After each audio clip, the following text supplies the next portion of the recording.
A fusão do mágico ao real, a escrita simples e ao mesmo tempo deslumbrada, a compatibilidade entre natural e sobrenatural. É o realismo mágico na literatura o assunto de hoje, em Cidade de Leitores.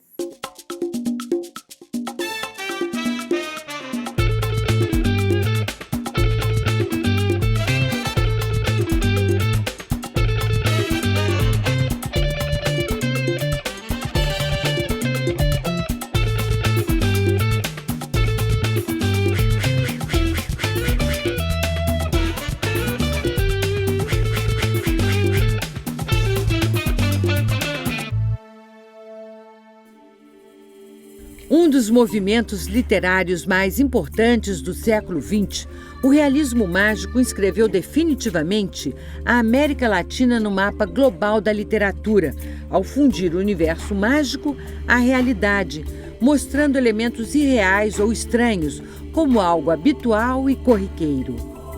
O romance 100 Anos de Solidão, do colombiano Gabriel García Márquez, é um exemplo para se entender o realismo mágico, que surgiu em um dos períodos mais conturbados da América Latina. Para conhecer um pouco mais sobre o assunto, nós vamos conversar agora com Carl Eric Schauhammer. Ele é doutor em literatura latino-americana, crítico literário, escritor e pesquisador. Carl Eric, o que é realismo mágico? Realismo mágico é um gênero que ficou famoso na literatura, principalmente aqui na América Latina. Na década de 60, ganhou uma exposição internacional, mas na realidade já começava na década de 30 e 40. Era uma outra maneira de contar a realidade, era uma outra maneira de olhar a realidade, trazendo para dentro da realidade noções que normalmente eram consideradas como mágicas, supersticiosas, ou do crendice, folclóricos e tal. Quais foram os nomes dessa literatura, os principais nomes desse período? Escritores como Jorge Luis Borges, que, embora não sendo identificado diretamente como realista mágico, mas é um precursor. É um precursor porque ele escreve o ensaio já na década de 30, usando essa ideia do mágico na narração. Mas, se não, os primeiros são os caribenhos, principalmente o Alejo Carpentier. Alejo Carpentier. Nascido em Havana em 1904, Alejo Carpentier foi um romancista, ensaísta e musicólogo. Filho de um arquiteto francês e de uma jovem da elite cubana, estudou teoria musical e arquitetura. Ele influiu no desenvolvimento da literatura latino-americana, principalmente por meio de seu estilo de narrativa que envolve todas as dimensões da imaginação, misturando sonhos, mitos, magia e religião. Entre seus romances mais conhecidos estão O Reino deste Mundo, Os Passos Perdidos, O Século das Luzes e A Sagração da Primavera. Ele escreve um romance chamado O Reino desse Mundo, e em que ele faz um prólogo, em que ele trabalha com várias noções do real maravilhoso, e o real maravilhoso é, de fato, o que posteriormente se torna o realismo mágico, né? Qual é a relação disso, dessa corrente aí literária, com a busca de uma identidade própria no continente? Sim, né? Havia uma tentativa de narrar de uma maneira mais rica e incorporando esse aspecto multicultural de culturas indígenas, de culturas africanas, de culturas misturadas nesse grande conglomerado que era a cultura latino-americana. E, ao mesmo tempo, de sair um pouco do realismo europeu, uma necessidade de criar uma nova maneira de narrar a história. Porque você diz aqui no seu livro, Além do Invisível, que o realismo mágico na literatura contribuiu para tirar o romance o romance ocidental, né, salvá-lo mais ou menos de uma crise de criatividade, de uma crise pela qual ele estava passando. Queria que você falasse um pouco sobre Sim, isso. assim, rapidamente se pode dizer que na década de 50 o grande tema na literatura europeia era a morte do romance. A morte do romance porque não se via nenhuma necessidade, nenhuma utilidade em narrar histórias mais. E da América Latina, de repente, surgia uma literatura em que começava a narrar a história com vontade de contar a história e ouvir a história de novo.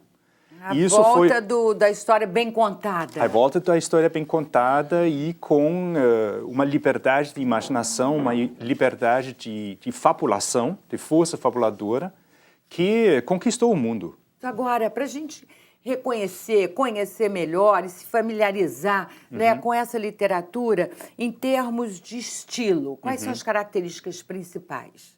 Olha, principalmente é uma literatura que se apoia muito na tradição oral, ou seja, que conta a história como se conta oralmente e inclusive explora aquela riqueza que a narração oral traz para a literatura, ou seja, não é uma literatura formalista no sentido de uma escrita muito rebuscada. Claro que é uma escrita refinada, mas é uma escrita refinada do jeito que Guimarães Rosa, por exemplo, é uma escrita refinada, usando uma riqueza oral, mas trazendo essa riqueza oral para a experimentação da escrita.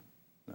Então, isso era um aspecto formal muito forte. O aspecto assim, de conteúdo... E conteúdo, Pois é, o aspecto de conteúdo era de resgatar algo que vinha da sabedoria popular, algo que vinha de uma maneira de olhar para a realidade nas suas lógicas, às vezes não lógicas. Né, as lógicas do é. tempo, por exemplo. Você fala no livro muito, você fala sobre isso, que eu achei muito interessante. E o aspecto mágico não era só contar histórias sobre temas mágicos, assim, temas mágicos como a gente pode ver em vários dos romances, mas também contar a história confiando na força mágica da história em si.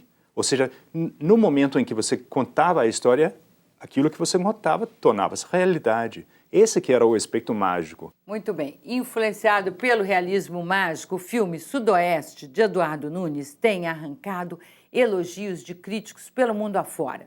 Intensamente lírico e extremamente original, o primeiro longa-metragem do diretor cruza diferentes camadas temporais para narrar a vida inteira de uma mulher em apenas um dia. Para saber mais sobre como foi concebido e realizado o filme, eu fui conversar com o diretor de Sudoeste. A entrevista a gente assiste agora.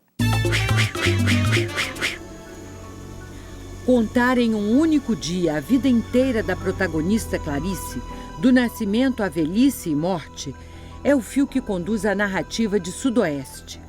O diretor Eduardo Nunes, em seu longa de estreia, parte de uma construção deliberadamente não realista para propor um universo mágico. Nele, o tempo é um quebra-cabeça que só termina de ser montado dentro da mente do espectador. Trata-se de um filme que prima pelo rigor estético. Com fotografia em preto e branco, movimentos de câmera precisos, diálogos esparsos e atmosfera poética, Sudoeste vem sendo comparado pela crítica às películas de Andrei Tarkovsky, Béla Tarr e Mário Peixoto. João, a sua irmã dormia aqui? Dormia. Você lembra de quando era pequena? Mais ou menos. Eu lembro de uma cortina que se mexia com o vento. Eduardo, Sudoeste ganhou muitos prêmios, nacionais e internacionais. De todos esses prêmios, algum te tocou mais profundamente, envaideceu mais, foi especial para você? Tem um bem que eu gosto muito, que é um prêmio que o filme ganhou numa cidadezinha no interior da Rússia, que é uma cidade chamada Ivanova, que é a cidade do natal de um cineasta, o Andrei Tarkovsky. Ele tem uns filmes com um tempo mais lento, ele optou por um cinema que não é muito fácil, mas que quando você embarca, assim, você vai longe, sabe? E assim, eu comecei a fazer cinema muito influenciado por esse cineasta russo. Olha. Esse ano o Tarkovsky completaria 80 anos. E eles criaram um prêmio especial, chamado Prêmio Andrei Tarkovsky, tal, entregue pela irmã dele, na cidade natal dele. E coincidiu com o dia do meu aniversário. E eu ganhei esse prêmio, então era uma coisa muito louca, assim, de entender até. Isso é bruxaria. A lagoa secando, os peixes morrendo, o sal acabando. Ah, Sebastião, fala assim não.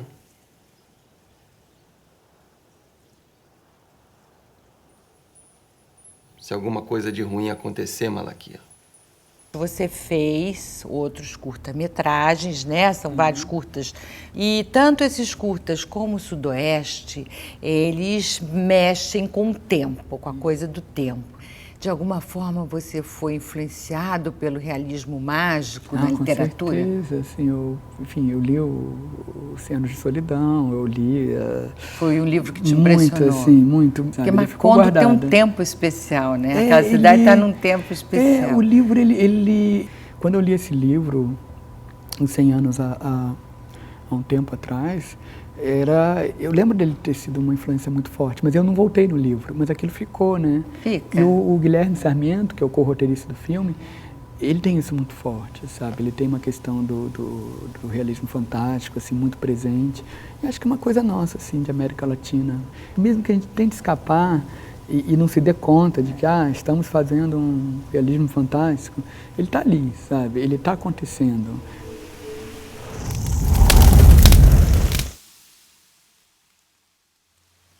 Ô, menina.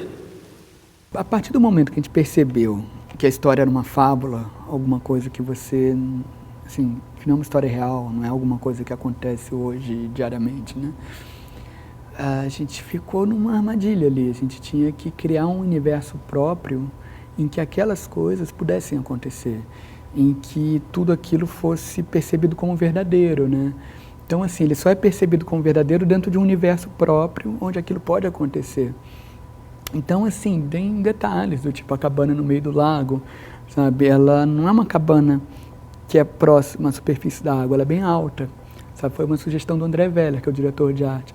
Então, você tem uma cabana que é como se fosse uma torre, sabe? E a subida do menino, numa das primeiras sequências do filme, é uma beleza. Essa né? sequência. É essa que está passando? É lindo, é lindo, é lindo.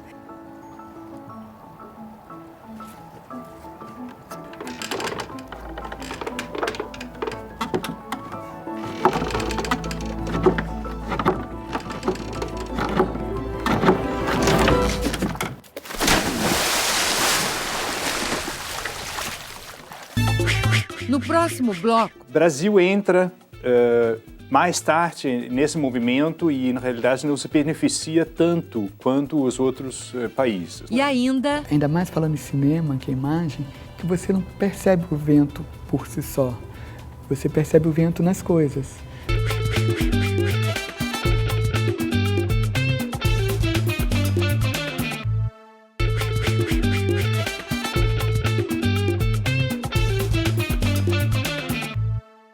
Voltamos com o programa Cidade de Leitores. Nosso assunto hoje é o realismo mágico e nosso entrevistado é o professor Carl-Erik Schollhammer. Carl, você falou há pouco sobre o boom da literatura latino-americana e que coincide assim, com o auge do realismo mágico. Fala um pouquinho para a gente sobre isso. Diz quais são os autores mais importantes nesse momento e no movimento. Os primeiros escritores são, sem dúvida, Gabriel García Márquez, Vargas Llosa, José Donoso, Jorge Luis Borges, que participa nisso, Julio Cortázar. Havia um leque de escritores de vários países diferentes, mas principalmente de Colômbia, Peru, Argentina, alguns uruguaios. O Brasil entra mais tarde nesse movimento e, na realidade, não se beneficia tanto quanto os outros países, né? Ou seja, o único que entrou assim comparativamente com os outros era Guimarães Rosa, que coincidiu e cuja literatura tem traços parecidos, mas ele nunca foi popularizado assim como Gabriel García Márquez foi, que virou, digamos, o grande coqueluche do boom latino-americano. É verdade. Então, eu imagino que esse Prêmio Nobel de Literatura que ele recebeu em 1982, né, se não me engano, deve ter representado ainda mais do que a consagração dele, deve ter representado muito para todos esses autores, né, para essa literatura latina. O prêmio veio tarde, inclusive, porque já com a edição de 100 anos de solidão,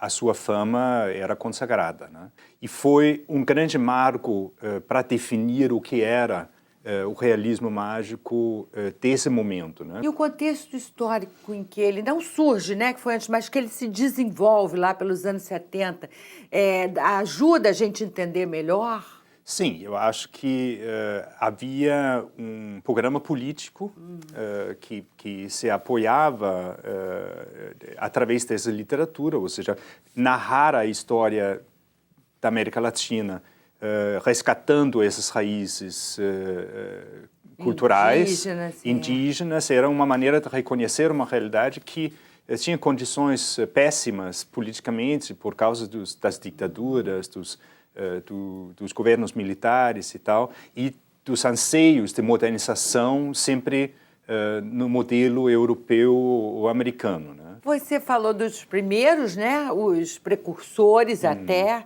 que veio antes de 1920 ou por aí, teve esse boom nos anos 70 da literatura latino-americana e teve uma geração mais nova, né? De Isabel Allende, né, com A Casa dos Espíritos, né, da Laura Esquivel, autora de Água para Chocolate, e, sem dúvida, romances que também, como tiveram uma adaptação para o cinema, né, uma versão cinematográfica, eles também tiveram muita divulgação. Como é que você vê essa relação entre a literatura e o cinema? Eu acho que o realismo mágico se popularizou mundialmente, né? Ou seja, deixou de ser uma literatura apenas latino-americana, tornou-se uma literatura que foi amplamente aceita na literatura africana, na literatura hindu, nas literaturas fora do escopo ocidental, digamos, né? Essa maneira de narrar a realidade, eu acho que foi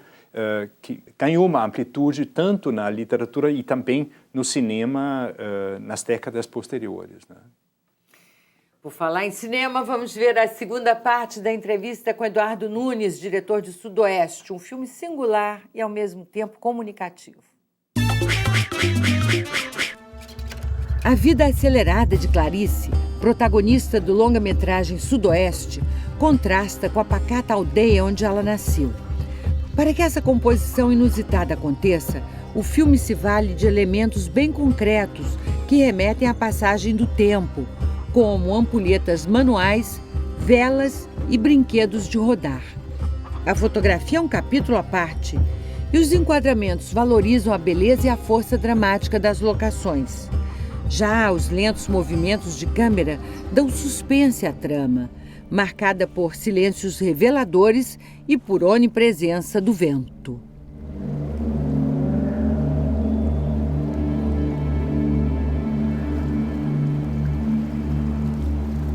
Eduardo, e os personagens, hein? Eu queria conversar com você sobre os atores escolhidos para esses personagens, porque a Clarice, por exemplo, né? Você tem uma menina e depois uma moça ou uma mulher. Você buscou algum elemento comum para descobrir essas atrizes, para escolher essas atrizes? A primeira pessoa que entrou no filme, no elenco, foi a Simone Spoladori, que faz a Clarice, né? Assim, ela foi convidada por ter muitas semelhanças com a personagem, assim, não só físicas, mas uma questão muito de uma introspecção que ela tem, sabe, um jeito de mostrar o olhar para o mundo, assim, um jeito de demonstrar as coisas sem as palavras, sabe?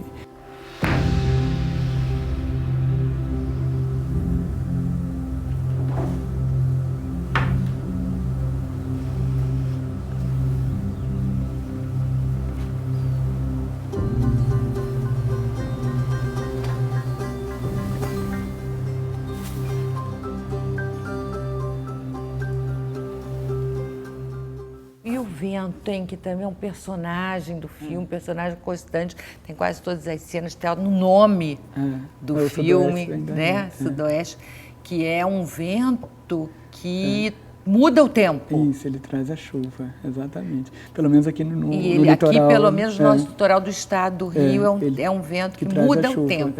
Sempre soube isso, quem cresceu aqui sabe. Então tem tudo a ver com o tempo. É o vento que traz a chuva. Então ele tinha essa relação primeira, que a personagem da Clarice, quando é criança, ela pergunta para o João como é a chuva, porque dentro da vida dela curta, ela não teve a oportunidade de ver a chuva. Então tem essa relação de curiosidade mesmo, assim, de sentir, de perceber o que é a chuva. E o vento tem uma questão que é muito interessante, que ainda mais falando em cinema, que é imagem, que você não percebe o vento por si só. Você percebe o vento nas coisas. Você tá triste, é?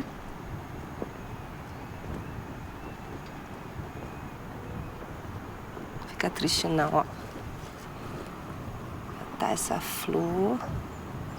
Olha que bonita. Qual é a cena mais bonita para você do filme? Ou a que toca mais? É difícil. Eu vi, como eu disse, assim, eu vi o filme tantas vezes e é muito engraçado. Deve ter sido uma primeira. A primeira impressão é a que vale ser a primeira que te agrada. Eu gosto muito de uma cena que a menina remando a canoa quando sai da cabana a primeira vez, que ela está com o cachorro na frente, ela vai remando. Se eu pudesse escolher um plano, assim, uma imagem era aquela.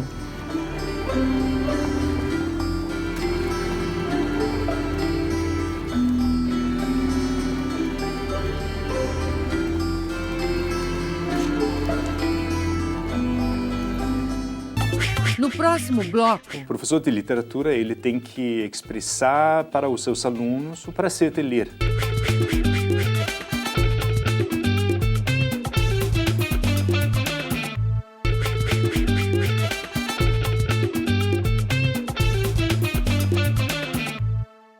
Voltamos com o programa Cidade de Leitores. Nosso entrevistado hoje é o professor e crítico literário Karl-Erik Schollhammer, autor do livro Ficção Brasileira Contemporânea.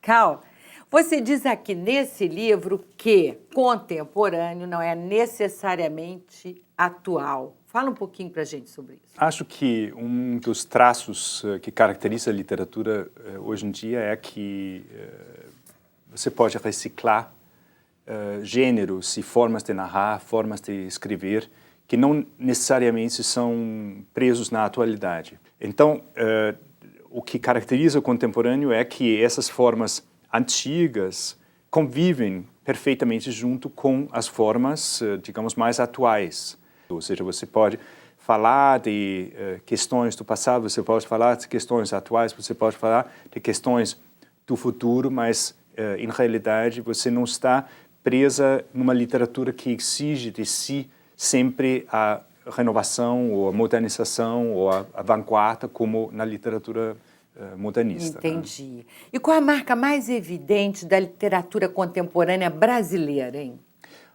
Tem muitas marcas, é muito difícil de definir a literatura brasileira hoje em dia por um traço único. Eu acho que tem uma grande diversidade na literatura. Do meu ponto de vista particular, eu acho que há uma volta para uma vontade de narrar uma boa história. Há uma tentativa de voltar à boa história como uma possibilidade fabuladora de dar uma nova versão da nossa realidade, né? Ou seja, temos claramente uma tradição muito forte do realismo que continua existindo hoje. Temos uma literatura muito arraigada na literatura urbana, mas hoje o que se vê nos mais novos é que há uma procura de novas histórias dentro desses cenários para dar um novo vigor à literatura, né? Agora, você vê uma preferência dos leitores por alguma tendência dessa literatura brasileira contemporânea? Eu vejo assim que a literatura brasileira contemporânea está se recuperando com a recuperação editorial do mercado do livro no Brasil, mas ainda vejo essa recuperação como bastante tímida. Eu gostaria que houvesse um interesse maior na ficção, um interesse maior nos romances de que realmente estamos acompanhando. Né? E como é que a internet pode contribuir, tem contribuído para isso? A literatura é feita em blogs, feita em sites? Eu acho que a literatura ela ganha uma grande divulgação em blogs e em sites. Eu acho que não tem literatura propriamente feita em blogs e sites. Né? Tem muita literatura que se divulga através de blogs e sites, mas a ideia de que a literatura no contemporâneo seria escrito online, seria escrito com uma divulgação imediata, eu acho eu acho um mito. Eu acho que tem escritores que se divulgam resultados precários ou muito rápidos, mas na realidade todos os escritores querem virar livro. Né? Então, eles usam a divulgação prévia de sua escrita para conseguir contratos editoriais, e eu acho que isso é totalmente lógico. Quer dizer que é lógico, e é interessante notar que o livro tem sua mística, não adianta, não é mesmo? Não adianta. Eu acho que o livro continua existindo como aquele objeto fantástico de manuseio, de um prazer particular de leitura, embora convive também muito bem com o e-book, o que a gente está vendo no mercado internacional. Né? É o livro, continua a ser o livro, né? Continua sendo o livro. Só que numa outra plataforma, você vai ter as duas versões. Né? Para terminar, professor Karl-Erik Schollhammer, qual é o papel do professor de literatura hoje no mundo? Eu acredito que o professor de literatura ele tem que expressar para os seus alunos o prazer de ler. Né? Ele tem que mostrar, ele não só tem que dizer que é prazeroso ler, ele tem que mostrar através da própria leitura qual é o prazer na leitura da literatura. Ele tem que ser um exemplo de leitor. Né? Eu acredito que a literatura ainda tem um papel enorme dentro de todas as artes, dentro de toda a mídia hoje em dia, porque é um lugar de uma atenção, de uma contemplação, de uma dedicação todo particular que as outras artes, que é um grande nutritivo para as outras artes e que nenhuma das outras artes substitui. Né? Você pode trabalhar com as imagens, você pode trabalhar com o cinema, o que sempre foi o meu interesse, ver esse diálogo entre literatura e as artes visuais. Eu acho que esse diálogo ele está mais rico hoje em dia do que nunca antes, né? Mas a literatura continua tendo o seu papel todo particular. Professor Schollhammer, muito obrigada pela entrevista e o programa Cidade de Leitores termina aqui. Um grande abraço para você também e até a próxima.